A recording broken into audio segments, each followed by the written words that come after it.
Forget New Year, New You. This season is about slowing down, locking the doors, and cozying up at home with the one you really want to do nothing with. Your dog.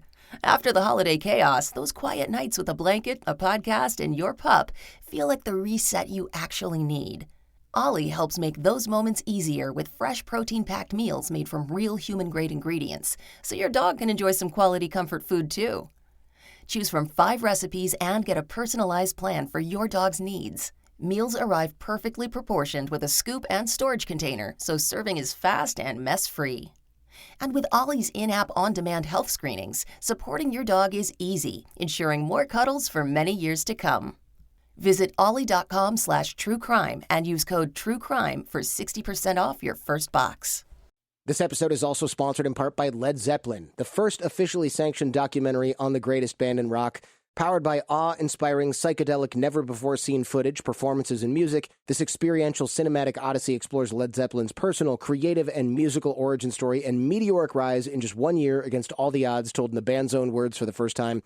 Becoming Led Zeppelin opens exclusively in IMAX February 7th, which has got to be pretty cool, I would imagine, with early access IMAX shows on February 5th. Man, I haven't seen an IMAX movie in a long time. I bet this would be cool. Opens in theaters nationwide February 14th. There's a joke in here about A Whole Lot of Love, that track. I'm just dating myself here, but something, Valentine's Day, something, Robert Plant's Wiener. All right, they're probably going to have me redo this because I just said that. Whatever, find showtimes near you and get tickets at becomingLedZeppelinFilm.com.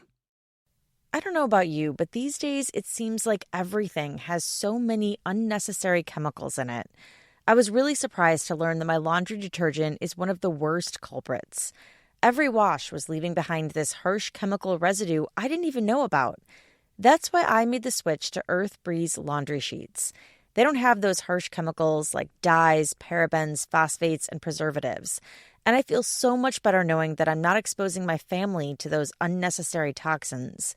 If you want a gentler clean, switch to Earth Breeze. Right now, you can get 40% off with your auto shipment at earthbreeze.com/court. That's earthbreeze.com/court. Before we begin today's episode, I want to make a disclaimer that there will be mentions of sexual violence and explicit, disturbing testimony. Listener discretion is advised. Really soon into me being there, he kind of came towards me and lunged at me, trying to kiss me. I got off the sofa and said, "Oh no, no." Mimi Halle described on the witness stand what she calls the worst night of her life. It was July 10th, 2006. He would just pull me back and keep kissing and fondling me, and I got up and I tried to walk away from him, she said. She was at the Manhattan apartment of the man she worked for, Harvey Weinstein. A driver picked her up from her East Village apartment and drove her to Weinstein's Soho loft. He was coming towards me physically, and I was backed into a bedroom in the corner that was on the edge of that open space area. She continued, I was backwards because he was pushing me with his body until I got to the bed, and I fell backwards onto the bed, and I tried to get up, and he pushed me down. Halle said she had rejected Weinstein's advances before, but this time he wasn't listening to her say no. I just said, no, I don't want this to happen. This is not going to happen. I'm on my period. I was just trying to tell him anything to make him stop, she testified, breaking down into tears on the witness stand. Mimi Halle was born in Finland and was raised in Sweden. She had been working in London and had moved to New York earlier that year. Harvey Weinstein offered her odd jobs in an informal position while she worked to get proper documentation to work in the United States. And also, I tried to reject him. I did reject him, but he insisted. And every time I tried to get up off the bed, he would push me back and hold me down, she said. Then he pushed me down. He held me down. He held me by my arms. And then I said, no. And at that point, I started realizing what was actually happening. I'm being raped. Halle had been introduced to Weinstein 2 years earlier in Europe at the premiere of his movie, The Aviator. When she saw him again after that at the Cannes Film Festival, She said she asked him about possible work opportunities. He invited her to a hotel room and suggested she might be able to help on the show, Project Runway. He was the show's executive producer. He asked her to give him a massage, but she declined. He then offered to give her a massage, and she declined again. She said it was inappropriate and humiliating. She said after that experience in the hotel room, they had several normal interactions. He had been friendly and respectful. And one time, they had a lengthy conversation at a bar in the lobby of a hotel, and he made no sexual advances. Still, she declined his pressure to join him in Paris to attend fashion shows. At one point, she said he burst into her apartment and demanded that she go.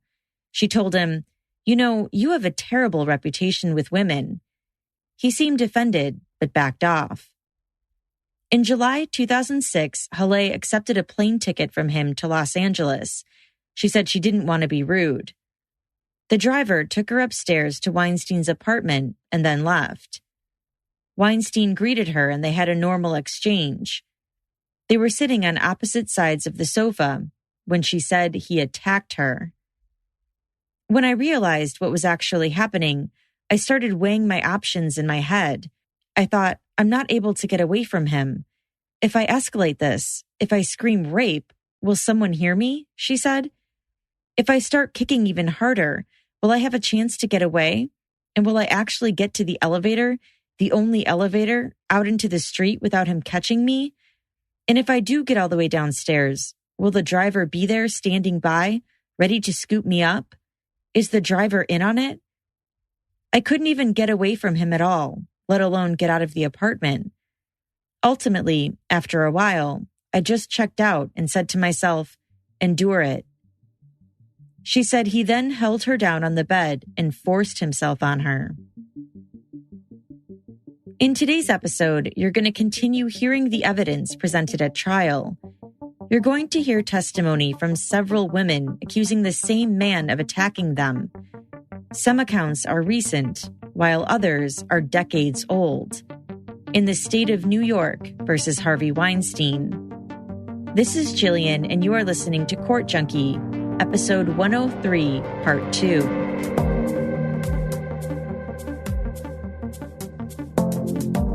Do you know somebody named Harvey Weinstein? Assistant District Attorney Megan Hast asked. I know who Harvey Weinstein is, yes, Mimi Halle replied. Do you see him here in the courtroom today? I do, she said, nodding towards Weinstein, who was seated at the defense table. Halle first came forward with her allegations against Weinstein in 2017. Here's a clip of Halle from her press conference describing the attack. It was not long, though, before he was all over me making sexual advances. I told him no, no, no, but he insisted. And then I said, I'm on my period. There is no way this is going to happen. Please stop. He wouldn't take no for an answer and backed me into a room which was not lit, but looked like a kid's bedroom with kids' drawings on the walls. He held me down on the bed. I tried to get away, or tried to get him off of me, and kept asking him to stop, but it was impossible. He was extremely persistent and physically overpowering. He then orally forced himself on me while I was on my period. He even pulled my tampon out. I was mortified. I was in disbelief and disgusted.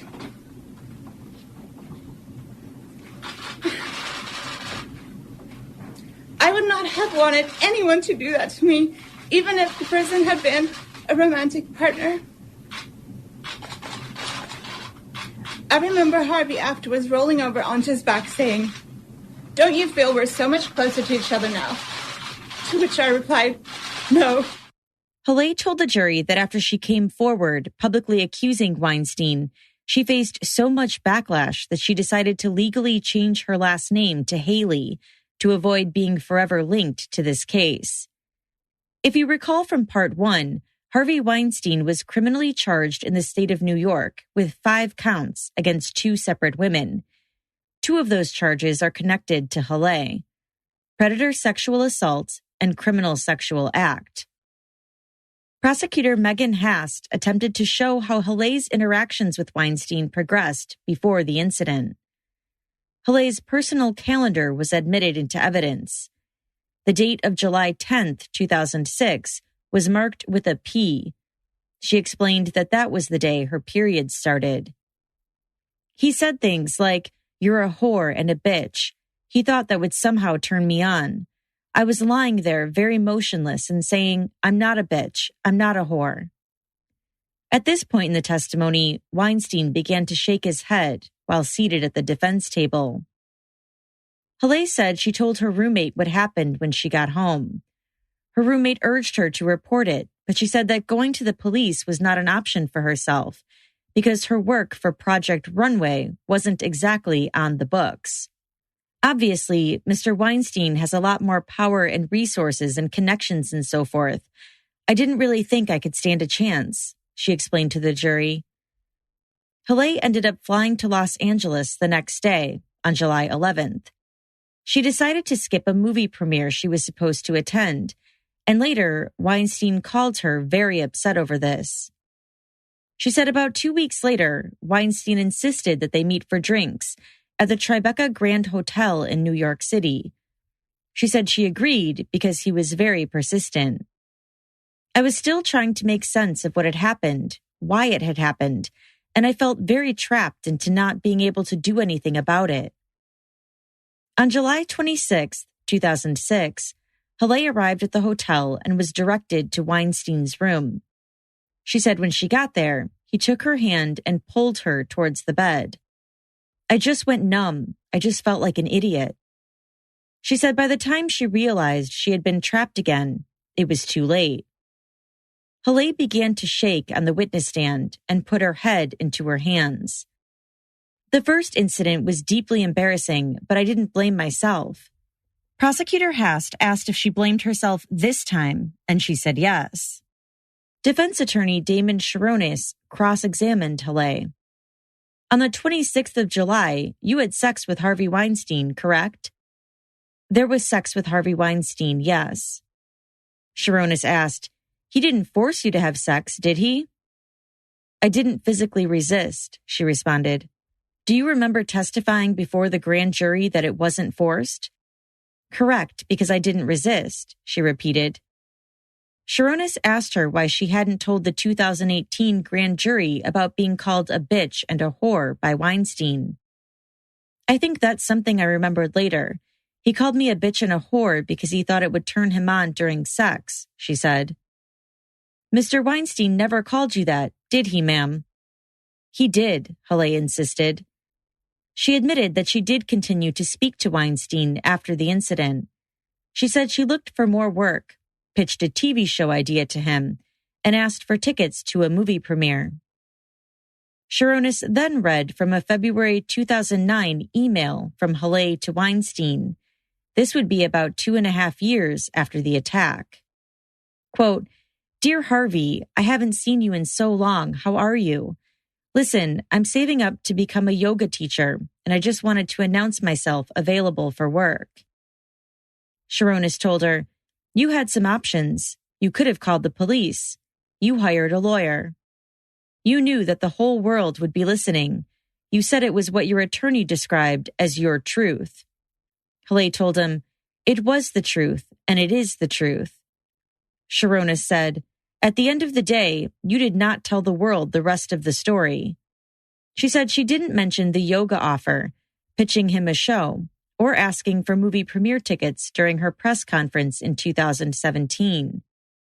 She also admitted she hadn't mentioned the July 26th encounter. It wasn't really relevant to the message that I was there to share, she testified. Prosecutors were able to follow up with Halle about the second encounter on redirect. Because I did not resist, I did not recognize that as an assault, she said. The state then called Halle's former roommate, Elizabeth Enton, to corroborate the story. Law and Crime's Jessie Weber explains her testimony. She first recounted the time that she herself was introduced to Harvey Weinstein at an event at Cipriani's. She said that Harvey Weinstein put his arm around Miriam Haley, pulled her in, and said, "This is the hottest woman I know." She then recounted when Miriam Haley called her and said that Harvey Weinstein burst into their apartment. In a comical moment, she discussed how Miriam said that their dog chased him around the apartment and that he was afraid of it. In fact, after court, Harvey Weinstein was asked by reporters, "Are you afraid of chihuahuas, Harvey?" And he said, "Do I look like I'm afraid of chihuahuas?" Elizabeth Enton then moved on to the alleged sexual assault. She said how Miriam Haley came to her doorway one night, spoke to her, and described the alleged attack. Enton recounted the details once again to the jury. She told Miriam Haley that sounds like rape and encouraged her to get a lawyer. She described how Haley seemed withdrawn and nervous after this attack. Then we turned to the cross-examination by Donna Rotuno, which was highly tense and very combative. Enton was pressed about allegedly not telling prosecutors or the grand jury about meeting Harvey Weinstein before, that she was the one who encouraged her friend to get a lawyer but not call police, that she was the one who labeled it rape. She was also pressed about the fact that she didn't follow up or check on her friend who was allegedly assaulted. Donna Rotuno asked her why she didn't ask these seemingly routine follow-up questions about the encounter, like, why would you go see him after he burst into our apartment, Miriam? Enton kept reiterating the terms sexual assault and rape after her comments with Donna Rotuno. The judge allowed the state to call 4 other bad act witnesses, known in New York as Mullinal witnesses. This would go towards their predatory sexual assault charges. The first of which was Annabella Sciorra. I covered her testimony extensively in part 1. The second woman called was Dawn Dunning. Dunning began her testimony by explaining she lives back and forth between New York and Los Angeles. She's 40 years old and was born and raised in Ohio. She attended NYU and the Parsons School of Design. She also participated in an acting program. She has lived in New York for 25 years, and she now works as a costume designer. She testified that she remembers first meeting Harvey Weinstein while she was waitressing at a nightclub in the meatpacking district of New York City in 2004. She said she was very familiar with his work and was a big fan of his films. She explained that she would make a lot of money at the club by providing bottle service to wealthy people and celebrities. Despite this, she hated working there and would try to find a back corner to escape to.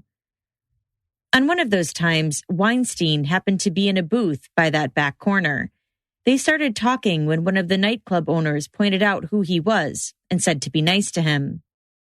I told him I was an actress and he said he could help me, and I gave him my number, and I didn't expect to hear from him because he's Harvey Weinstein, and I got a call from his assistant shortly after that, Dunning said. They met for lunch at a restaurant near his office.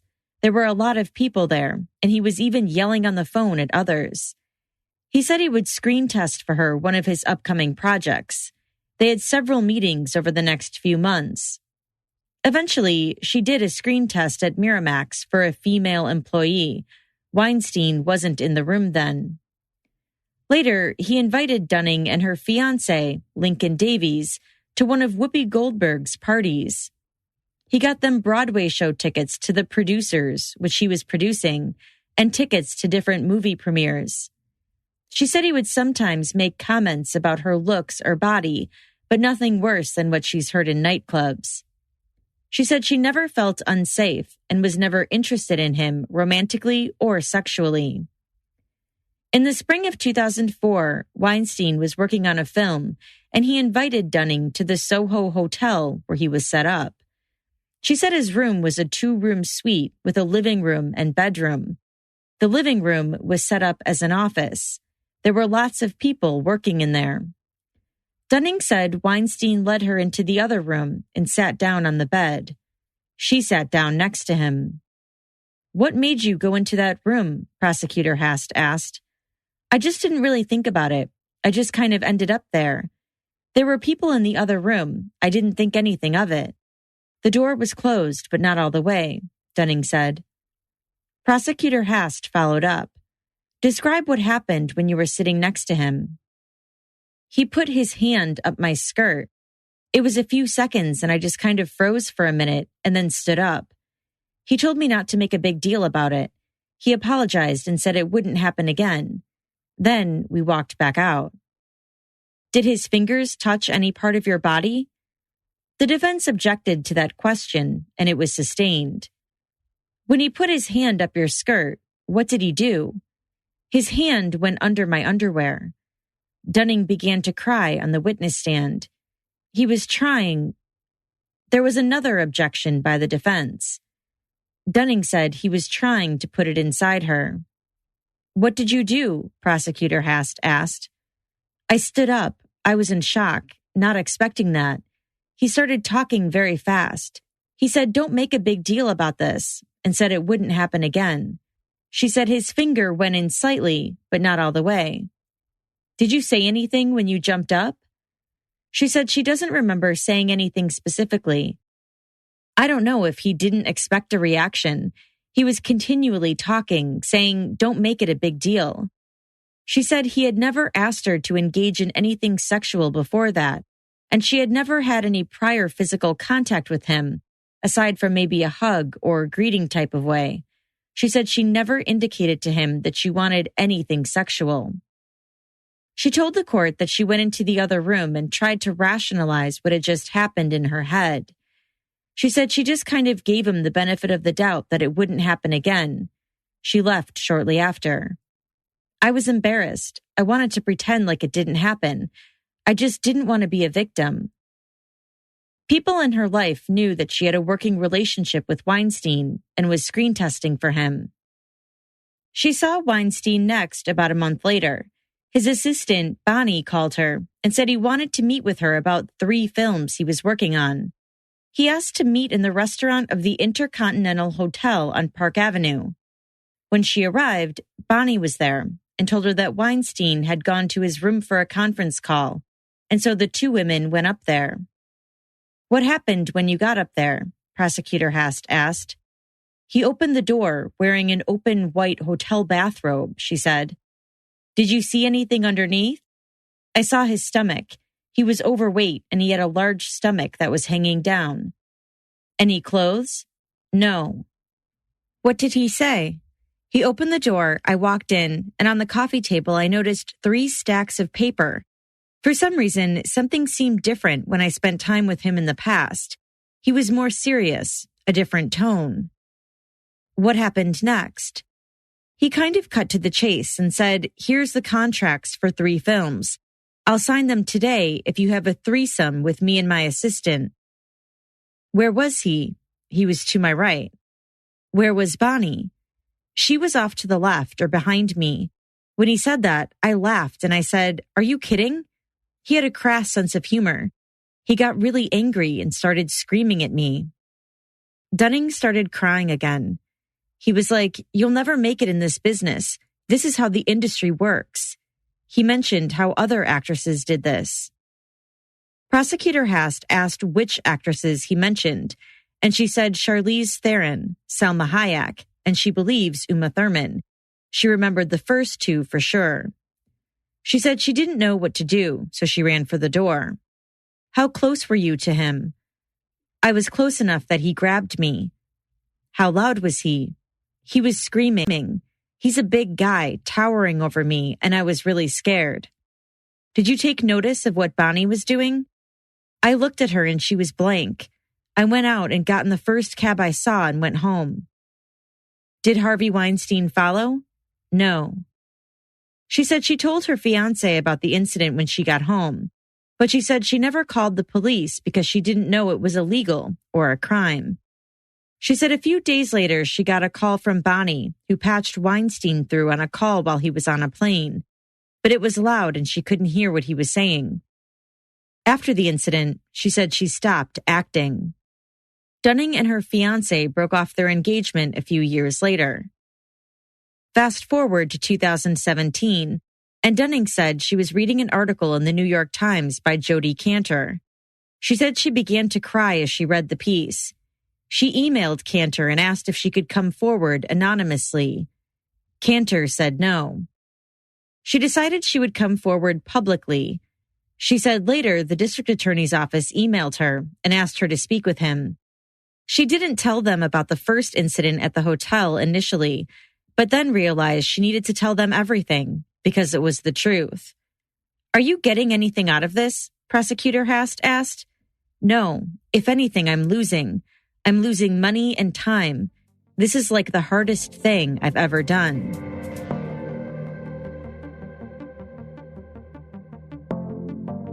Defense attorney Arthur Adala conducted the cross-examination on Dawn Dunning. He honed in on when she went public in 2017 and asked about her media appearances. He asked about when she spoke to CNN, The New York Times, NBC, MSNBC, and the Daily Mail. When you were interviewed by CNN's Don Lemon, you told him about how you met Harvey Weinstein? Yes. You told him about the Intercontinental Hotel? Yes. The proposition? Yes. He pointed out that Don Lemon gave her about a 5-minute interview and that no one told her what she could or could not discuss. She agreed. And yet the only thing you discussed was the proposition in the Intercontinental Hotel when no one touched you? Yes. Adela then pointed out that she also went on NBC and MSNBC and only mentioned the Intercontinental Hotel incident. He asked her about her several meetings with the prosecutors between October 2017 and July 2019. In fact, on Thursday, July 18th, 2019, you met with the prosecutor, Joe Naluzzi? Yes. You left their office at 2:30 p.m.? I don't remember.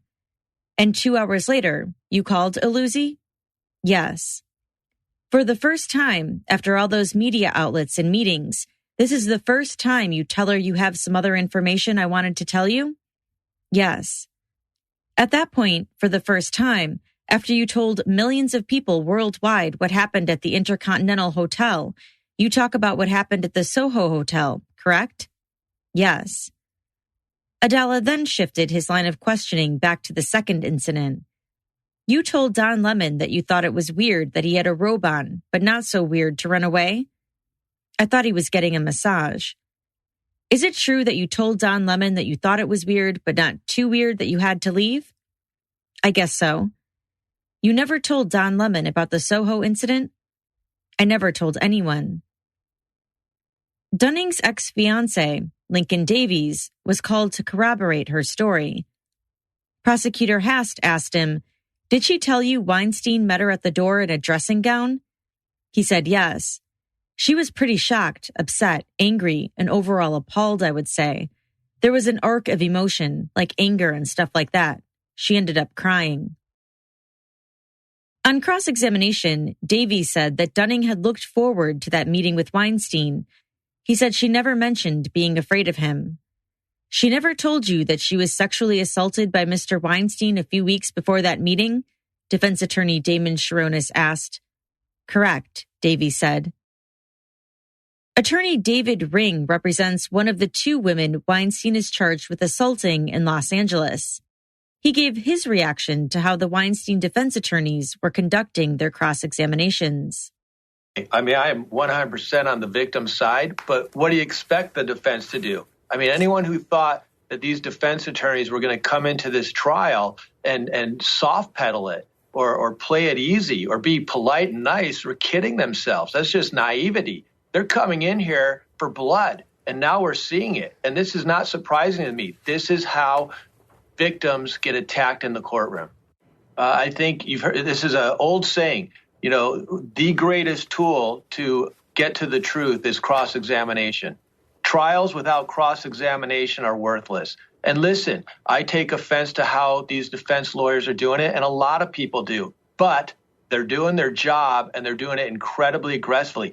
It might completely blow up in their face. It might backfire big time. But that's the tactic they've chosen, and they're going all in. Next up to the stand was Tara Lee Wolf, another Mullinell witness.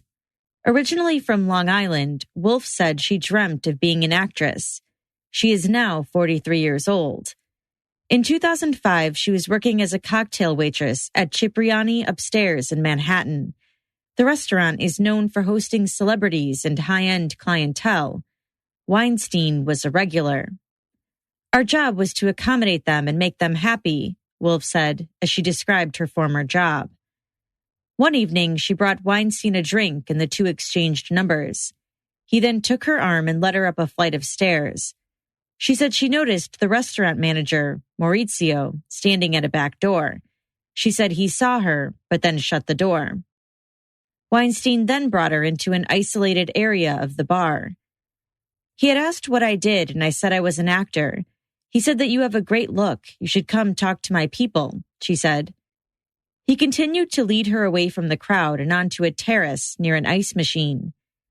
Once he had me in front of him, at some point, I said, I have to get back to work, and he said, one sec. And I noticed that his shirt started moving, and I realized that he was masturbating under his shirt.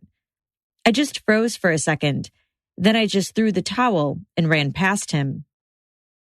About a week later, someone from the Weinstein Company contacted her to read a script for Weinstein. She went to their offices and was given an envelope with a script inside. A woman came to the door and said that Harvey wants to see you.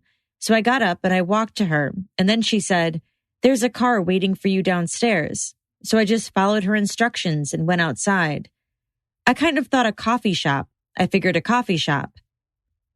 A driver took her to Weinstein's apartment.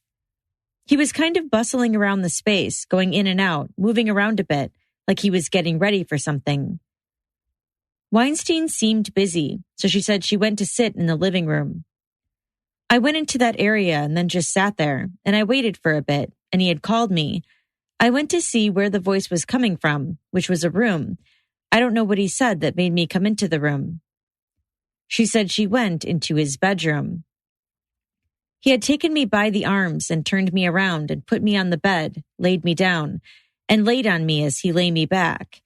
When he was in front of me, that's when I felt afraid. That's when my red flags finally went up.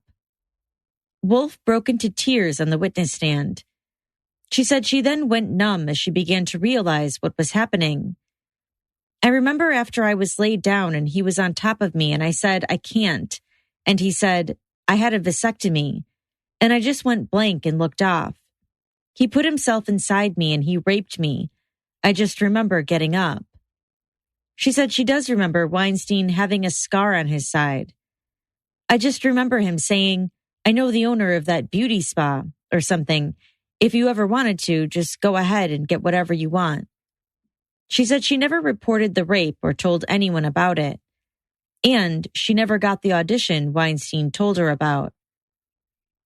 Wolf was crying on the stand when she said, I just wanted it to go away. It's easiest for me to just pretend like it didn't happen and go back to work. Donna Rotuno cross-examined Wolf and asked her about her second encounter with Weinstein when she said she thought she was going for an audition. So you just thought you were leaving in the middle of the audition to just go see Harvey? Yes, she responded. For what? Rotuno asked. No specific reason. Rotuno asked her about being referred to a therapist after meeting with the district attorney's office. Isn't it correct that after that first meeting, the DA's office told you your memories were too fragmented and they couldn't use you in the case? Rotuno asked. I don't recall.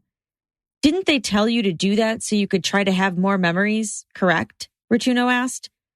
That's not exactly what was said. Something like that? They understood that it's a long time and that there were gaps in my memory, Wolf replied. Did you know that you've seen your psychologist 55 times? And after all those sessions, the DA's office was like, we're now going to use you in this case, correct? Yes. After several sessions with the psychologist, isn't it true that you told prosecutors that you think you voiced to Weinstein you didn't want to have sex? I don't recall. On redirect, Prosecutor Hast asked if she learned that the actual reason charges couldn't be filed against Weinstein for her allegations were because they fell outside the statute of limitations. Yes, she responded.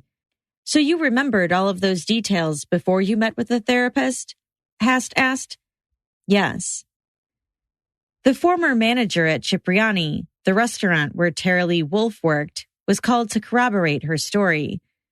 Maurizio Ferrigno said he remembered Wolf having a conversation with Weinstein while she was working, but he said he didn't see what happened, didn't notice her demeanor, didn't talk to her, and didn't remember when this happened.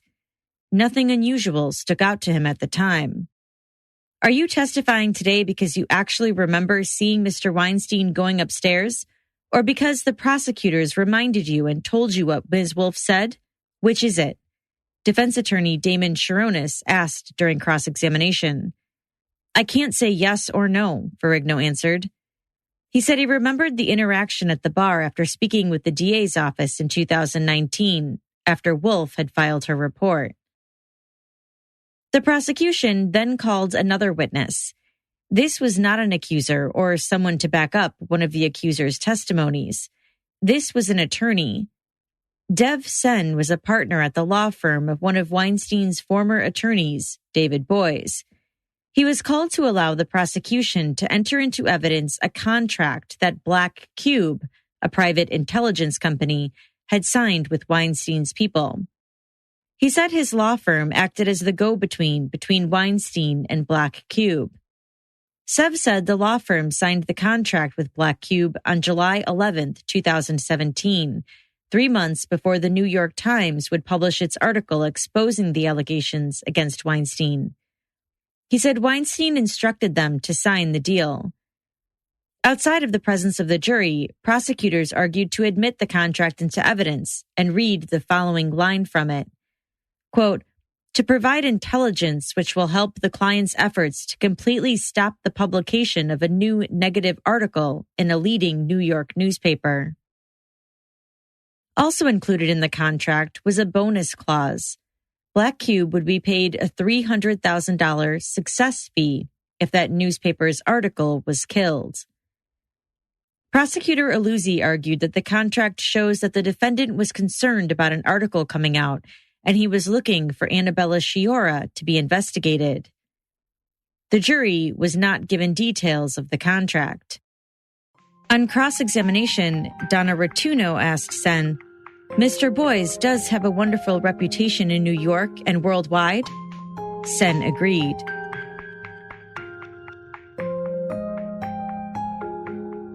Dressed in all black with long brunette hair that flowed past her shoulders, the second of the women Weinstein was criminally charged with assaulting entered the courtroom.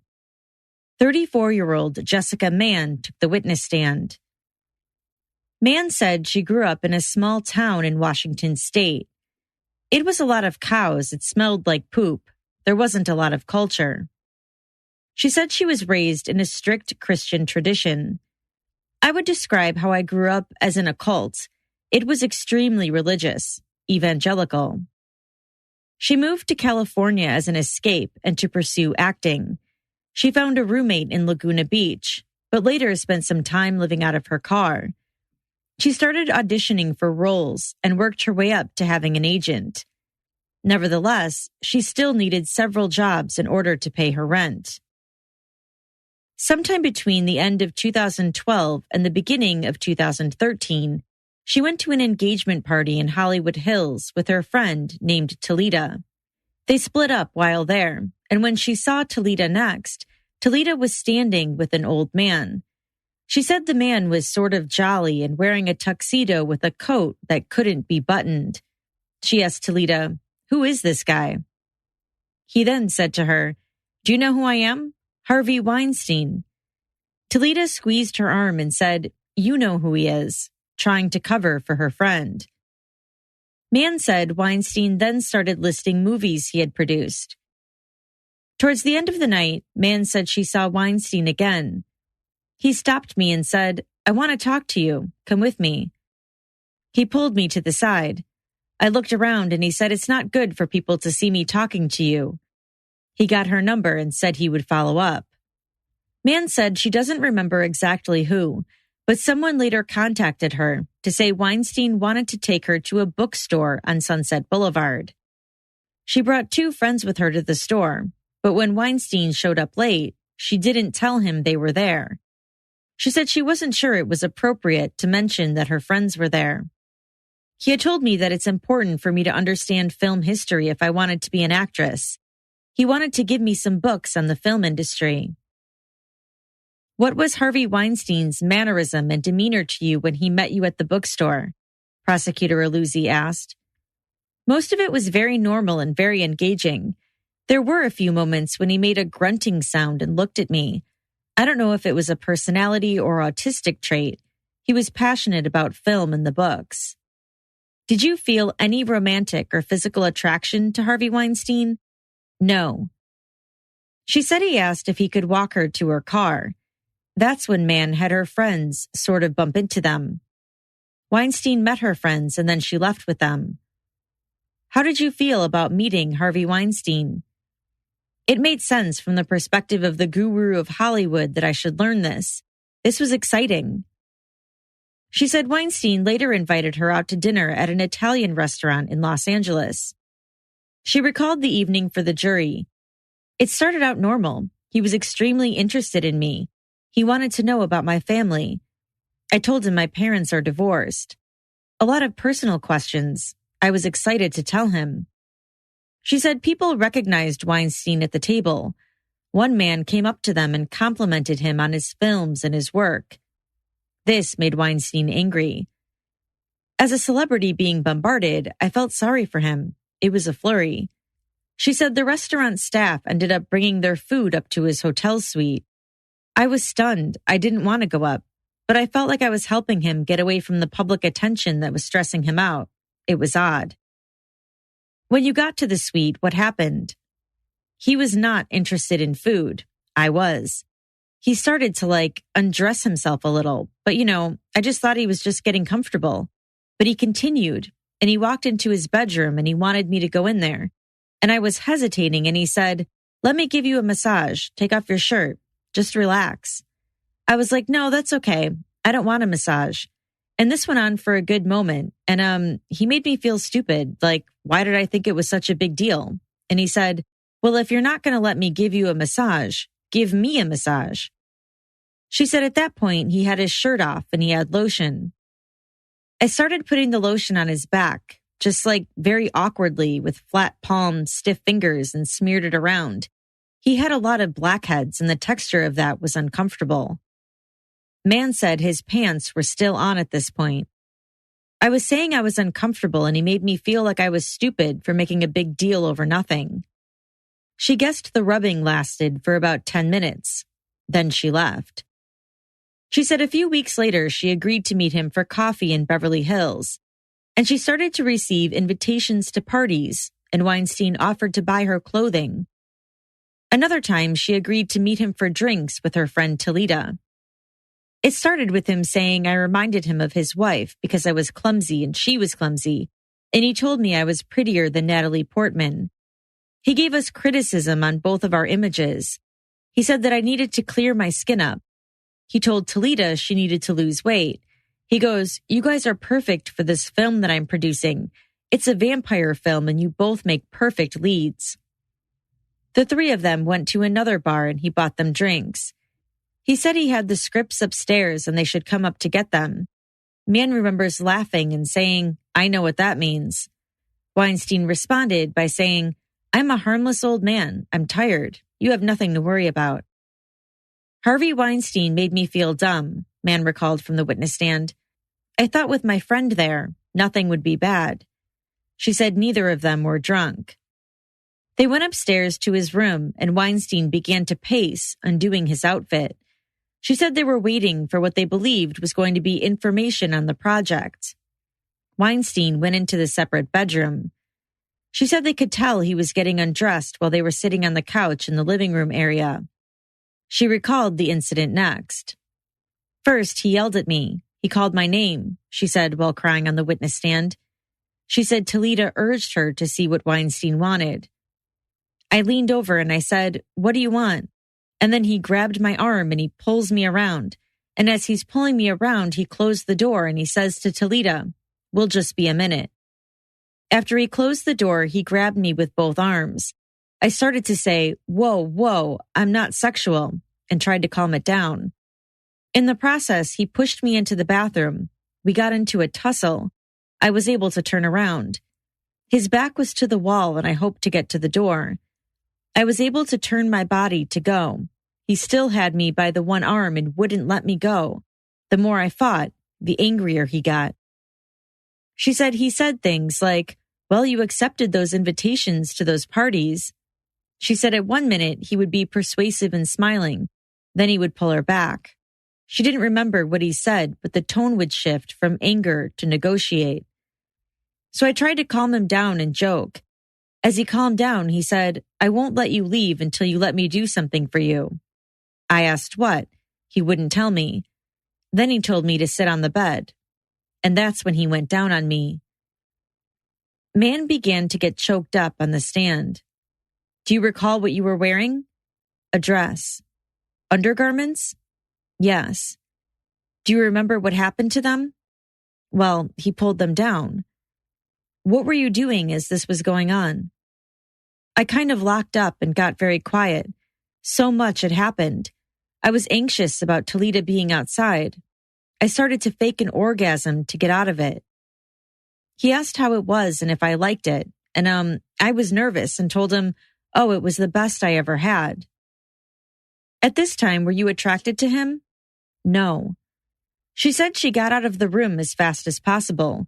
She said Talita asked what happened and she said they had to leave. She said she did tell Talita later that Weinstein had gone down on her and that it was the best she ever had. The prosecutor asked Mann to describe Weinstein's body. The first time I saw him fully naked, I thought he was deformed and intersex. He has an extreme scarring that I didn't know. Maybe he was a burn victim. He does not have testicles, and it appears that he has a vagina. Weinstein dropped his head in the courtroom. He would talk very dirty to me about fantasies and things, and compare me to the things he said other actresses were doing. Kinky, dirty things with him. He always wanted to film me. I never gave him my permission. She said she viewed him as a father figure because her father had similar anger issues. If he heard the word no, it was like a trigger for him. He also peed on me once, she said. It was like being discarded after I served a purpose. Did his demeanor fluctuate? Yes. How? It was like Jekyll and Hyde. He could be charming and lift you up. Then behind closed doors, it would become dependent if you gave him what he wanted. Why did you engage in this relationship? One of the aspects initially was the fact that I had a sexual encounter with him when he went down on me. That was something I couldn't undo. She said she was not sexually attracted to Weinstein. He smelled like shit. Like poop. He was just dirty. I did have confusing emotions. There was a long period of time that those emotions fluctuated. Not sexual, but emotional. She said his approval would have meant so much to her that she felt hurt and anger. Why didn't you stop seeing him? There are many things that happened over time. While I tried to break off the actual relationship, I stayed in contact with him for several reasons. I thought he would hurt my father. She continued, I had a fight with my father once, and he said he has guys with bats and he would send them over there. He then told me a story about an actress he had already done that for. Was there anything you liked about Harvey Weinstein? Successful, genius in his own way, many likable things about him. There are many nice things about him. Prosecutors asked Mann to describe a sexual encounter with Weinstein that was different than the others. She said Weinstein invited her to a party in Soho, and when she got there, there was another woman. She said Weinstein wanted them to engage in a threesome. She was embarrassed and said she could tell through the woman's broken English that she was embarrassed too. Mann said she ran into the bathroom crying. When she came out, Weinstein teased her, saying, I would never do that again with you. Another time, she went to New York City around St. Patrick's Day in 2013 with her friend Thomas, who's an agent in the entertainment industry. They were staying at the Doubletree Hotel on 51st Street and Lexington Avenue, and were going to meet Talita and Weinstein there for breakfast. She said she went downstairs and saw Weinstein was checking into the hotel. She said she went up to him at the counter and asked him what he was doing there, getting a room. He didn't need a room. He got very mad at me for trying to speak up, so he pulled me to the side and told me not to embarrass him. I got very quiet and started to pace. I was pleading that I don't want him to get a room. She said Weinstein put his arm around her and begged her to go to his room. She said she thought she could go upstairs and yell at him in private. But I never could yell at him. Inside the room, I started to argue with him that we don't have time. I was so afraid Thomas and Talita would see me come out of the room with him. I was trying to hide everything. I was trying to open the door twice, and he blocked it. He demanded that she undress.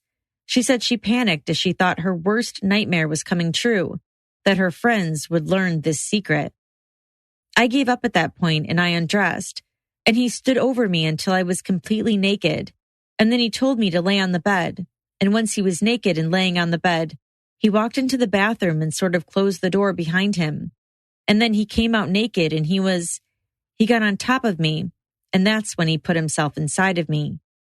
She said this was the first time he had actually put himself inside of her. When he was done, he got dressed and she ran into the bathroom. I'm just trying to collect myself for a minute, and I see a needle in the trash can, and I flip out, and I grab it and I look at it, and I remember the name because I wanted to Google it, and it was the realization that he stabbed himself with a needle, and there has to be blood because he was inside of me. I was in shock over that. Mann was crying on the witness stand as she described this memory. She said Weinstein didn't use protection. She said she couldn't remember the medical term for the needle, but when she Googled it, it implied dead penis type of thing. After the incident, she walked downstairs and didn't tell her friends what had just happened. She said Weinstein told her to stay for another day. She didn't want to. They later went to a premiere through one of Weinstein's offers. He wanted me to have tea with him and his daughter right after. I did not do that. He was mad. She said she stayed in touch with Weinstein through email when she returned to Los Angeles. I felt like his ego was so fragile. It would also make me feel safe, worshiping in a sense. There was a lot of dynamics in the relationship. She said she would send him flattering emails. When asked if she meant what she said in those emails, she said she couldn't answer with just a yes or no answer when the judge instructed her to do so. She said she and Talita did read the script for the Vampire Academy series. She thought it was a fake audition. Afterwards, there was a long period when she didn't see Weinstein. She said he helped her get a job and offered her money, but she didn't take it. Prosecutors next asked her about an incident at the Peninsula Beverly Hills Hotel in November 2013.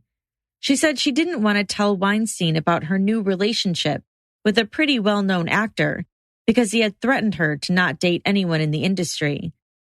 She said when he asked her what her new boyfriend's career was, she couldn't look him in the eyes. When he heard that he was an actor, his eyes changed and it was like he wasn't there.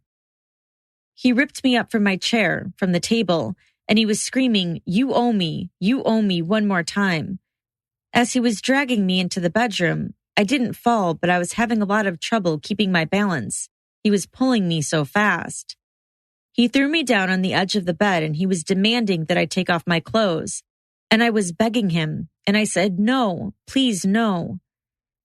Mann was nearly hysterical on the witness stand as she described the alleged attack. He stood over me and he said, take off your clothes again. And I said, no, again. And he said, I don't have time for games. And he lunged at me with both hands. And they went into my pants and he ripped my pants so hard and so fast off of me that I had 3 scratches down each leg, from the top of my thighs to the top of my knees. Only the middle scratch had dots of blood that had come up, but there were 3 red marks. And it hurt and stung like a paper cut, but deeper. And I froze and I lost my voice. And I crawled back to the pillows and I got in a ball and I had no strength. I remember thinking, because he had walked into the bathroom, I was hearing myself saying, run, run, pull up your pants and run. She said Weinstein grabbed her by the ankles and put his mouth on her vagina. He then penetrated her. She said at one point it became too much and she blacked out. When she came to, he was finishing in her mouth. She said after the encounter, he told her she could have her relationship now. He then asked her to be his wing girl, to find other girls to bring to him. She also said he apologized and said, "So sorry about earlier. I just find you so attractive I couldn't resist." She testified that after this, she had limited contact with him, but admitted to having a consensual encounter with him in 2016. Defense attorney Donna Rotuno conducted the cross-examination. She asked Mann if she overlooked Weinstein's appearance and stayed in contact with him for her own professional gain. "You were using Harvey Weinstein," Rotuno said. "Your entire relationship with Mr. Weinstein. You lied to him every single time?" "In what way?" Mann asked. "Well, you made him believe you wanted to be there." "For my safety, yeah," Mann agreed. "As manipulated as you felt, you manipulated Harvey Weinstein every time you continued to see him after each sexual encounter?"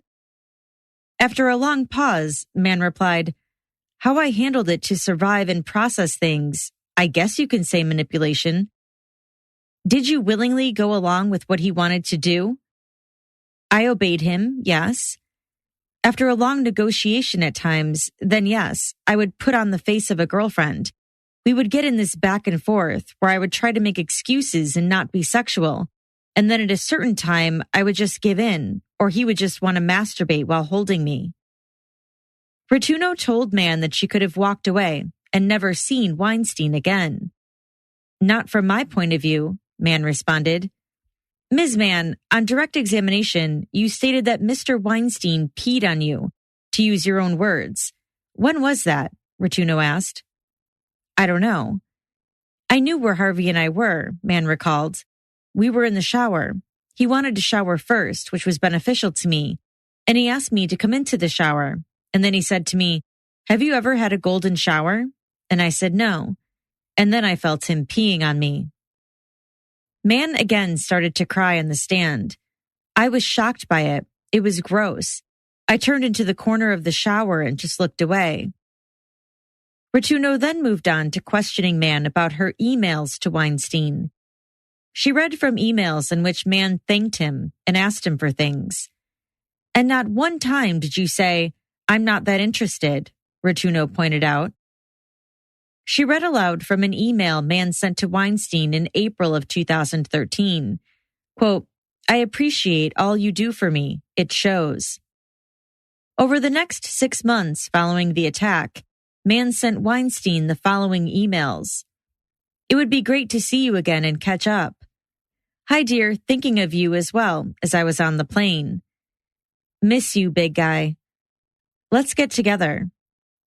I got a new number. Just wanted you to have it.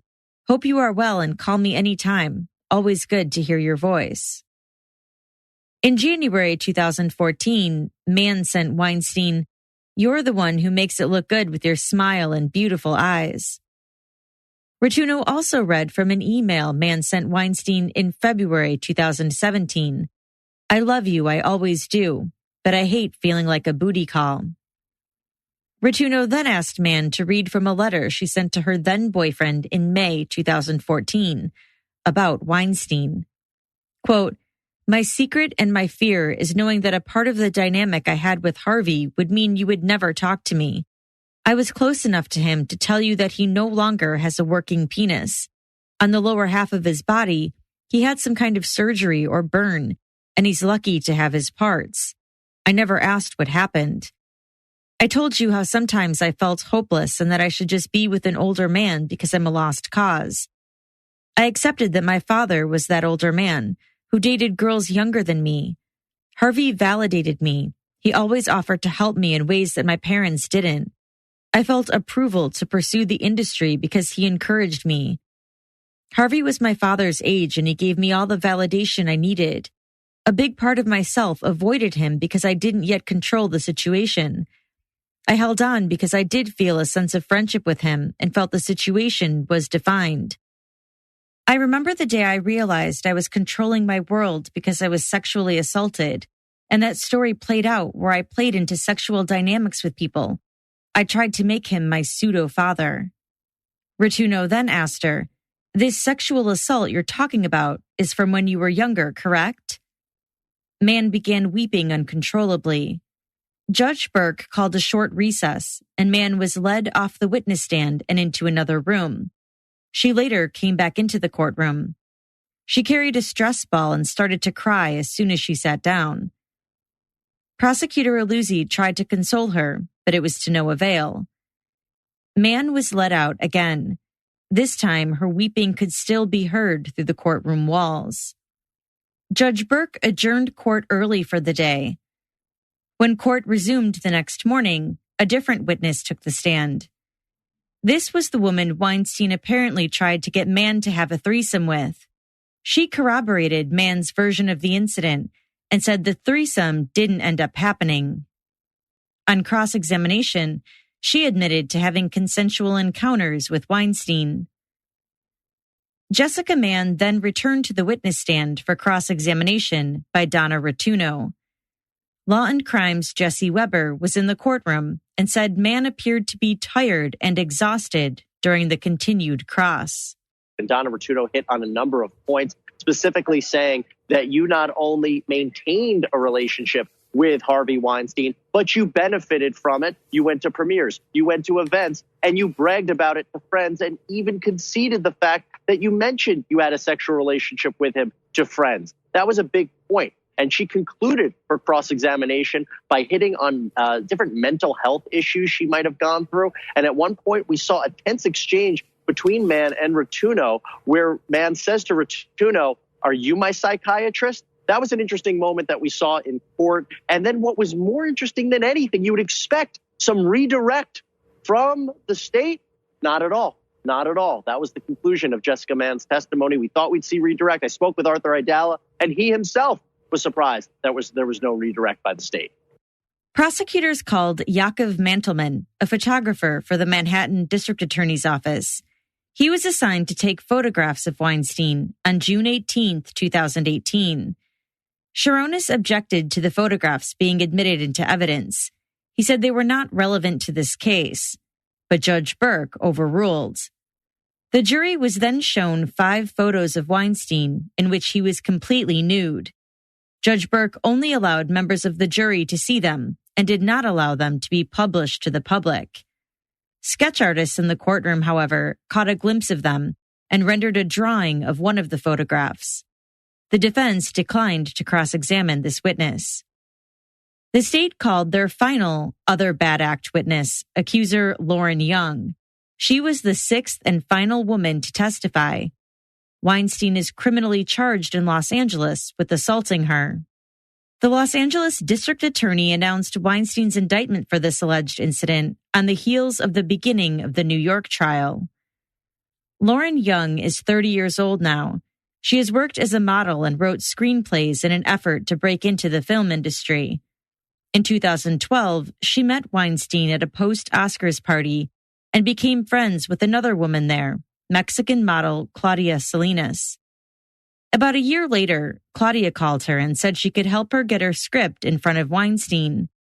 Weinstein agreed to meet with her at a hotel bar in Beverly Hills on February 19, 2013. I got ready and I put on my best dress. I was excited to network and pitch my ideas, Young told the courtroom. She said Weinstein showed up about 10 minutes after she did. He wasn't really paying attention to me and just kind of kept pushing off everything I said. He then apparently told them that he had to get ready for an event with director Quentin Tarantino and told them to follow him to his suite at the hotel. On the way, she said Weinstein asked her if she was interested in appearing on America's Next Top Model. She said she prefers acting. I kept walking, following Harvey. I walked in the bedroom and into the bathroom. Looking into the mirror, she watched as Claudia closed the door behind her. Weinstein went into the shower and turned on the water. Young stood there in shock. Weinstein was already naked. She said it had to have been the quickest she had ever seen anyone undress. She stepped towards the door, but Weinstein stepped in front of her, blocking it. Under the door was a shadow, and she knew Claudia was on the other side. How did you feel trapped? The prosecutor asked her. The girl that invited me closed the door and didn't come in. Did you try to get out of the bathroom when you saw the door close? That's when I approached the door and he stepped in front of it. Weinstein was right next to the door. He had the shower door open, which blocked the door to the bathroom. It was him, shower door, bathroom door, and Claudia on the other side. She said she couldn't believe what was happening. She was really worried and scared that they were going to hurt her. As I approach the door and he gets in front of me, he starts, we're just going to have a talk. Like it was nothing and he was naked. I had just come up for what I thought was a continued convo. He approached me. I back up in between the two sinks. He starts coming closer to me. I turned because I didn't want to look at his naked body. He came behind me and unzipped my dress. I was wearing a white dress with a slit. He pulled it down and turned me around. Then he was masturbating and grasping my right boob with his left hand and jerking off with his right hand. He was saying, "How am I going to know you can act?" I said no the whole time. I have a boyfriend and I wasn't interested. My hands were down to the side because my dress was down. She said he then started touching below her waist, but she was able to block him with her hands. He finished masturbating and left. She stayed there in shock. I pulled up my dress. I don't even think I zipped it. I walked out of the bathroom and Claudia was still there. I shot her an evil look and left as quickly as I could. Prior to this day, were you ever alone with Harvey Weinstein? Never. Attracted? Had a romantic involvement? Acted like you were interested? Never. Do you remember what Harvey Weinstein was wearing when you went into the bathroom? Pants and a belt, shirt, tie? Do you remember anything about his body at the point he took off his clothes? Yes. Please describe. I remember his body was hairy with rolls, moles. He had a disgusting-looking penis, like he had been cut, not a normal-looking scar from circumcision. I didn't notice balls, just a penis. Detectives with the Los Angeles Police Department asked her to draw a picture of Weinstein for evidence. Law and Crime's Brian Buckmeyer was in the courtroom when that picture was given to the jury. At one point in time, we saw a picture that Lauren Young had drawn of Harvey Weinstein while naked. Now, that picture was not displayed to the rest of us, but it was passed around the jurors. Some jurors examining it very quickly, one or two giving quite the grimace as they looked at the naked body of Harvey Weinstein with a similar description that Jessica Mann had given, again, having many scars, bumps, and some deformities and looking like he was missing some of his genitalia. She said she found the dress she had been wearing when she was moving. She said she had never worn it again because it reminded her of the incident. Detectives are expected to test that dress for DNA. While there's no forensic evidence in this trial, that DNA result is expected to come into the LA case. Young said that during the incident, Weinstein told her, "This is what all actresses do to make it." Afterwards, she went home and told two of her friends what happened. The next day, she went to a scheduled meeting at the Weinstein Company, intending to confront him about it, but he wasn't there. His assistant asked her to consider a part in America's Next Top Model. She said she ignored calls from his assistant after the meeting and hasn't seen Weinstein again. Damon Sharonis cross-examined her. "Gloria Allred is your lawyer?" "Yes." "Did she contact you?" "No." "Did you contact her?" "Yes." "Gloria Allred reps other people in this case. Do you know that?" "Yes. I don't know who they are." "Do you know she's a civil attorney?" "Yes." "She's working pro bono?" "Not talking about filing a suit?" "No." He then asked her about her previous statements that she had given to officials describing the incident. He asked her if she had told prosecutors in May of 2019 that Claudia pushed her into the bathroom. "She did not push me into the bathroom. I walked in and she was behind me. She stayed outside the door." Sharonis then showed her a transcript. "Were you pushed into the bathroom?" "No." "When you spoke to the California DA, you never said the shower door was open?" "You couldn't walk out the door when he was in the shower." "Previous times you said you were pounding on it. That wasn't accurate." "No, I heard a sound and thought it was locked." "When did you mention that before?" I didn't. At that time, I hadn't gone through my therapy, and I believed I tugged on the door. Did you see him inject anything into his penis? No.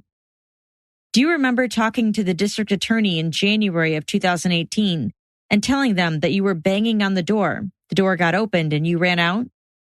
I did say that, yes. And now you're just saying Mr. Weinstein walked out naked into the suite? Yes.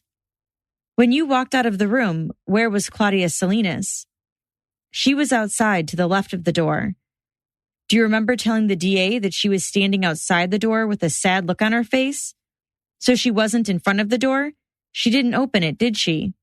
He opened it. Do you remember telling the DA that you blacked out at that point? My memories, I wasn't remembering properly. Did you black out? No, I blocked my memory. I meant I blocked out some memories because I had such a traumatic experience.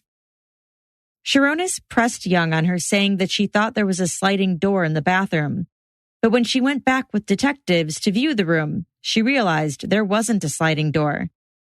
He asked her if when she went back, did she realize there wasn't a lock on the door? Prosecutors objected and Judge Burke sustained. So when you told prosecutors in May of 2019 that you used all your strength to try and open the door, that was just wrong? Yes. She said she had recollected all of her memories and retraced all of her steps. At one point, Sharonis put on gloves and held up the lacy off-white dress Young said she was wearing the night of the incident. He said the fact that she had only found it in her closet a few days ago during the trial made it hard to test for DNA evidence, or lack of it. You told members of the jury that Mr. Weinstein at some point unzipped your dress and then pulled it down? To my elbows. He asked her if she had packed the dress up when she moved 2 years ago. It might have already been in a bag. I don't remember packing that dress if that's what you're asking me. Sharonis then put the dress away. District Attorney Megan Hast redirected questioning. Hast showed her the transcript of her recorded conversation with the Los Angeles District Attorney. She read a passage where Young indicated that it's not like she used all of her strength to open the door. Does that reflect your recollection? Yes. So you actually said you weren't using all of your strength? Yes. She said she made a mistake in describing where the door was in the hotel suite. Sharonis recrossed, asking about her description of what Weinstein looked like naked. What happened is when you said that to detectives, they kept asking you questions and you thought, maybe he didn't have any balls? No. When you said you could make out the scrotum and the testicles, you were wrong? I don't know. When Young left the witness stand, she could reportedly be heard saying, "Thank you, God." Judge Burke explained to the jury the Mullinal charge. He said it's not about propensity, but rather the women should be considered for a limited purpose of whether the complaining witnesses consented. Next, Young's friend, Ryan Beatty, was called. He said he remembered seeing her that night in 2013 and that she was extremely upset. She started hysterically crying. Words wouldn't come out. It was the worst I've ever seen her. Tara-Lee Wolfe was briefly recalled to the witness stand. Defense attorney Donna Rotuno cross-examined her about telling a friend about another meeting with Weinstein that she doesn't remember. Then the prosecution rested their case. The jury was excused for the day. Attorney Gloria Allred, who represents accusers Annabella Sciorra, Mimi Halle, and Lauren Young, spoke outside of the courthouse about how she viewed the women's testimony. I'm proud of my clients and their courage. They really were and are role models in courage. Very, very tough to undergo cross-examination by highly paid, experienced, small army of defense lawyers for a high-powered figure. And they did it. I don't think in any of the three testimonies of these three witnesses that I represent that the defense made any major impact at all. But that'll be for the jury to decide. Inside the courtroom, Donna Rotuno made a motion for a dismissal of the charges against Weinstein. This is standard procedure. But Rotuno asked specifically for the charges relating to Jessica Mann be dropped. The evidence does not show in any way forcible acts, she said. She said Mann testified that she went up to the hotel room. She wanted to go where it was more private. Harvey Weinstein went up to the elevator and she followed him. She went into the bathroom and she just lied there. It in no way shows any elements of the people's case. As to the other charges, I believe the people haven't met their burden. Then Rotuno made a motion for a mistrial. Prosecutor Joan Aluzzi said the people had more than proven their case and that it was sufficient to go to the jury. Judge Burke denied the motions for a mistrial and a dismissal of charges. Then it was Harvey Weinstein's turn to present his case. I'll have that and much more in part 3. And that's all for today's episode. This series on Harvey Weinstein has been researched and written by Jennifer Tintner from the Law and Crime Trial Network. In the meantime, please follow me on Instagram at CourtJunkie and on Twitter at CourtJunkiePod. As always, thanks for listening. Until next time. Something I've been trying to get better at is trying to cut back on how much plastic I use. One thing I'm always throwing in my recycling bin are those huge laundry detergent bottles. But did you know that 500 million of those bottles end up in landfills and oceans every single year? That's why I made the switch to Earth Breeze laundry sheets. They come in plastic-free packaging, so they're more eco-friendly than traditional detergent. It's an easy way to get clean clothes without all that plastic waste. Get 40% off Earth Breeze when you sign up for auto shipments at earthbreeze.com/court. That's earthbreeze.com/court.